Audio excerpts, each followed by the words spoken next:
Karibuni wapenzi watazamaji wa Keko TV.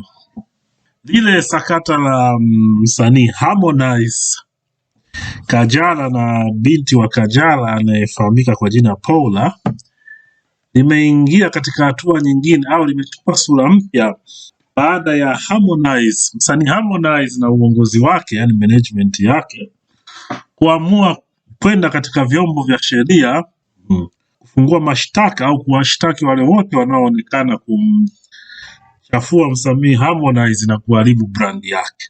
Hatua hiyo imefikia baada ya siku 2-3 hizi kupitia mitandao ya kijamii na mitandaoni kote kumekuwa na ujumbe wa picha na sauti na video ikisambaa ikisemekana kwamba ni video ya msanii Harmonize akiongea kwa video call na binti Paula, ambapo katika video hiyo pia imesambaa nyingine ikionyesha sehemu za siri za mwanamume za utupu, na video hiyo ikisema kwamba sehemu hizo za siri za mwanaume au utupu ni za Harmonize akimtumia au akimuonyesha binti Paula, ingawa hakuna uhakika wowote kama video hiyo inaonyesha utupu wa mwanamume ni ya Harmonize au sio, na hakuna sehemu yoyote ilipothibitishwa kwamba yule ni Harmonize.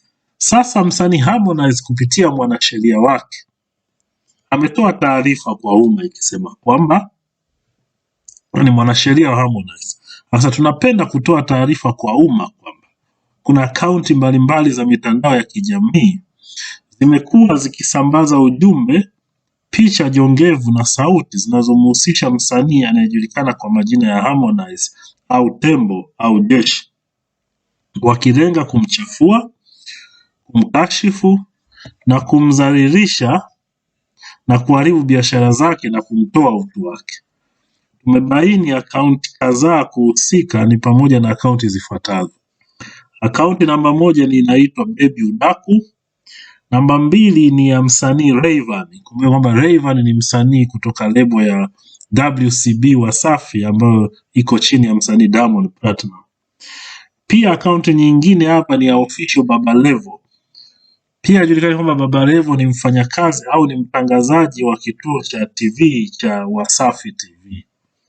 Akaunti nyingine iliyoshutumiwa hapa au iliyotaja ni ya Diva the Bauze.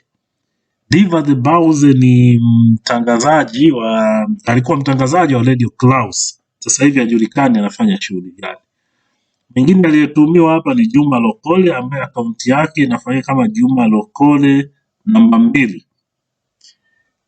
Ipo pia Bongo Trending Habari na akaunti nyingine inaitwa Binti Kigoma na nyingine nyingi.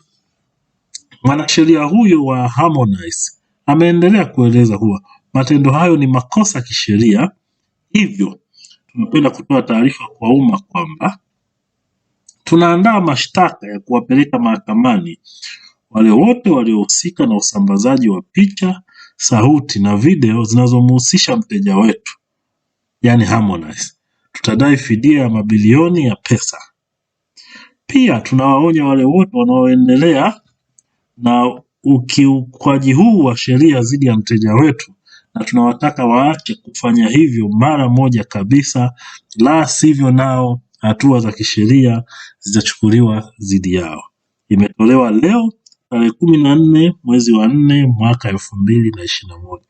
Mwisho wa waraka huu kabisa kuna jina ambalo ni la wakili wa Harmonize ambaye anafahamika kwa jina kwamba la Jerome J. Msemwa, wakili mkuu wa Harmonize.